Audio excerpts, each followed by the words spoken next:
Assalamualaikum warahmatullahi wabarakatuh. Salam rahayu dan salam sejahtera untuk kita semua. Pada kesempatan ini saya ingin bersudut pandang tentang Bismillahirrahmanirrahim dengan menyebut nama Allah yang Maha Pengasih lagi Maha Penyayang.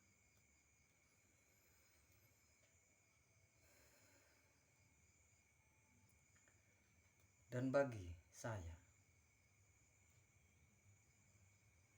di dalam kalimat itu adalah menjadi 5 bagian. Ada 5 bagian. Ada 5 misteri di situ. Dan kelimanya itu ada intinya di kalimat yang pertama. Dengan 1 menyebut 2 nama Allah, 3 Maha Pengasih, 4 lagi Maha Penyayang, 5.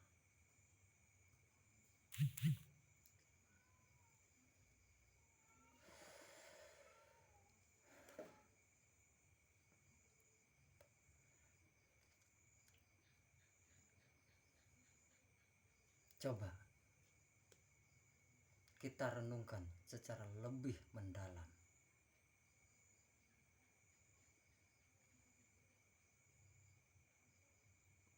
Dengan, bukankah dengan itu adalah bersama?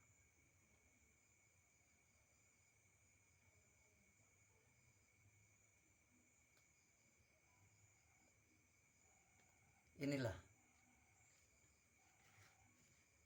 yang dimaksud Allah itu lebih dekat daripada urat nadimu di kalimat ini. Yang kedua, menyebut.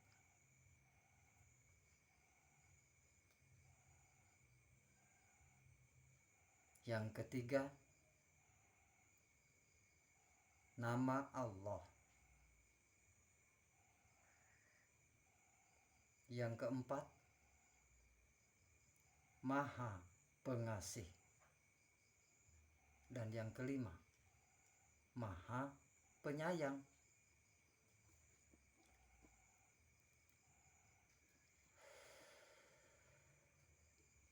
Di kalimat yang pertama,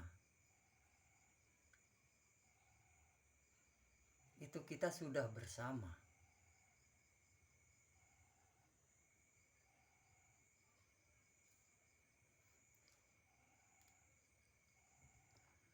Berarti ketika kita bersama, berarti kita bertemu. Dekat, sangat dekat. Dan di dalam kabar yang terdengar, kan Allah itu lebih dekat daripada urat nadimu. Lalu menyebut nama Allah.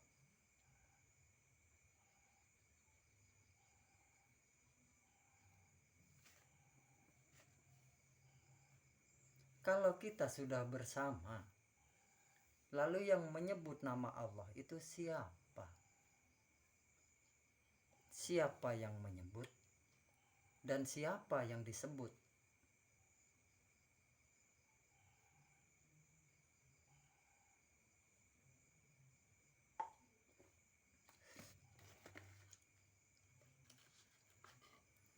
Lalu setelah kita bersama menyebut namanya, lalu Maha Pengasih dan Maha Penyayang. Lalu itu semua siapa? kita kan sudah bersama-sama menyebut nama Allah, pengasih dan penyayang. Lalu yang menyebut itu siapa? Yang punya nama itu siapa? Yang maha pengasih itu siapa? Dan yang maha penyayang itu siapa?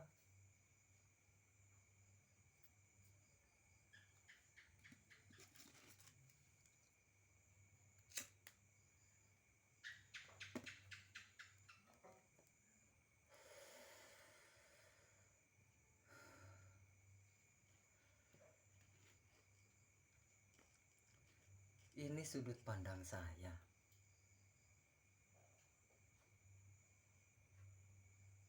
Dan bagi panjenengan yang punya sudut pandang lain,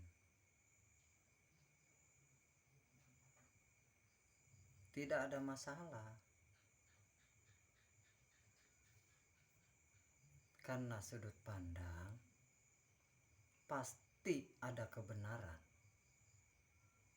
Dan di setiap sudut pandang pasti ada kekurangan.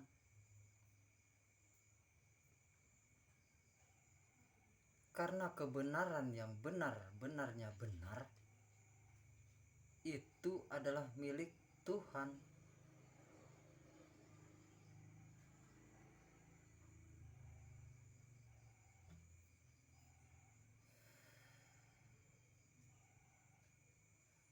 Tapi kalau kita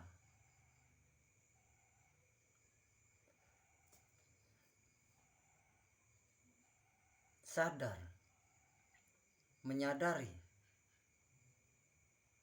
akan kalimat yang pertama, bahwasanya kita itu sudah dengan, kita itu bersama, sudah bersama.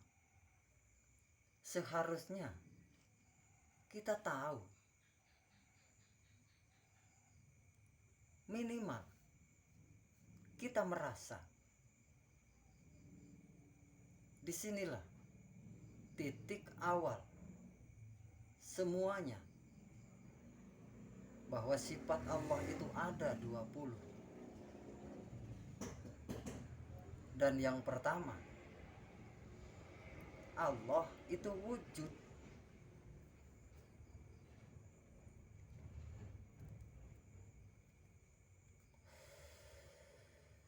Pintu gerbangnya adalah ada di sini.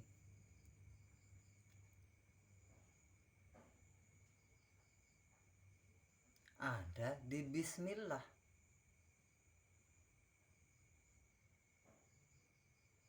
Rohman lan Rohim itu sudah af'alnya.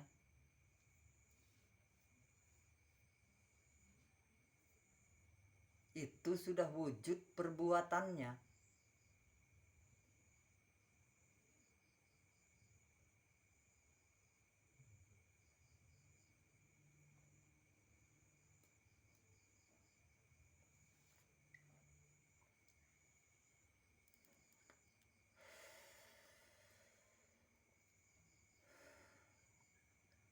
Tapi karena kita belum sadar, karena kita belum menyadari kebersamaan kita,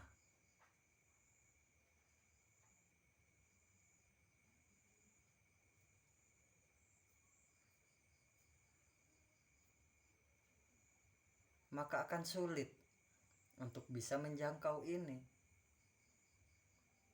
Tapi sulit bukan berarti tidak bisa, kan? Masih selalu ada harapan dan harapan untuk bisa maju selangkah demi selangkah.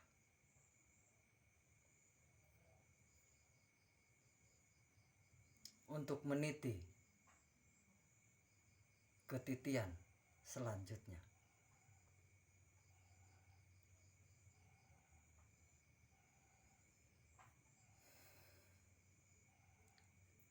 Bukankah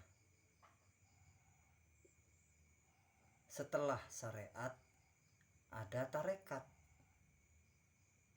Setelah tarekat ada hakikat. Setelah hakikat ada makrifat.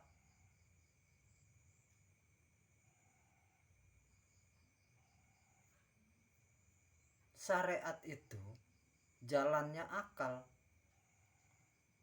Tarekat itu jalannya hati. Hakikat itu jalannya rasa. Dan makrifat itu jalannya hidup.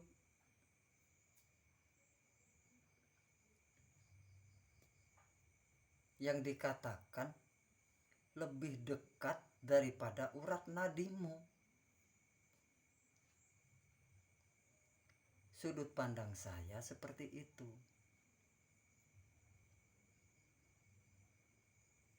Dan sudut pandang saya ini tidak mesti menjadi sudut pandang panjenengan.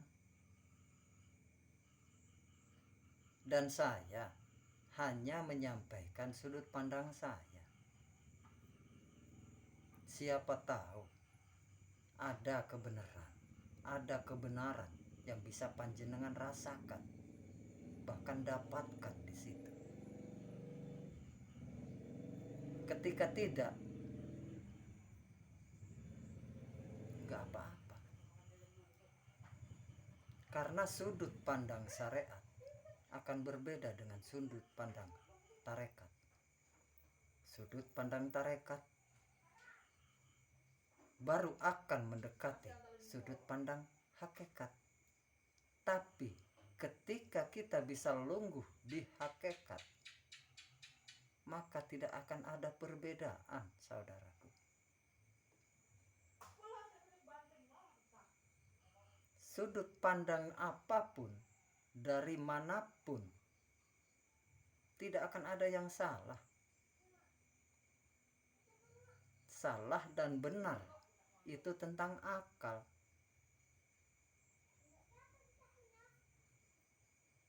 Dan akal itu hamba.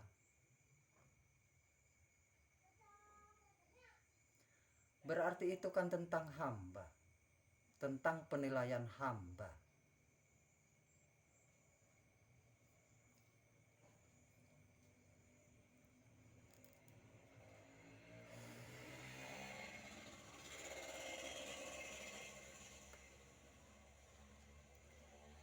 Dan saya hanya bercerita tentang sudut pandang saya. Kalau kurang berkenan atau bahkan tidak berkenan, abaikan saja.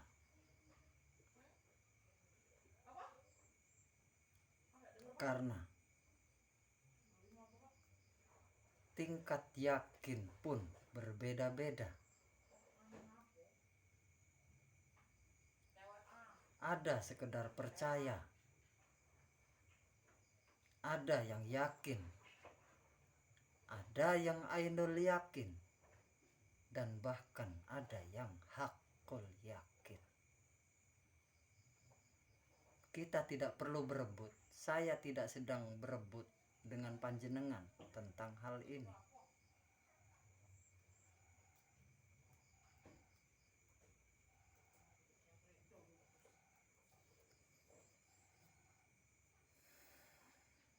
Saya hanya mengajak, siapa tahu ada kebenaran untuk kita melangkah lebih maju, selangkah demi selangkah.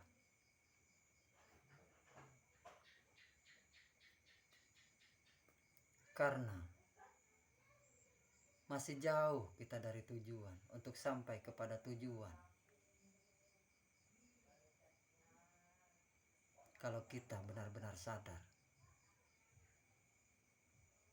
dan menyadari hal itu, mohon maafkan saya. jika kurang berkenan atau tidak berkenan sama sekali. Wassalamualaikum warahmatullahi wabarakatuh.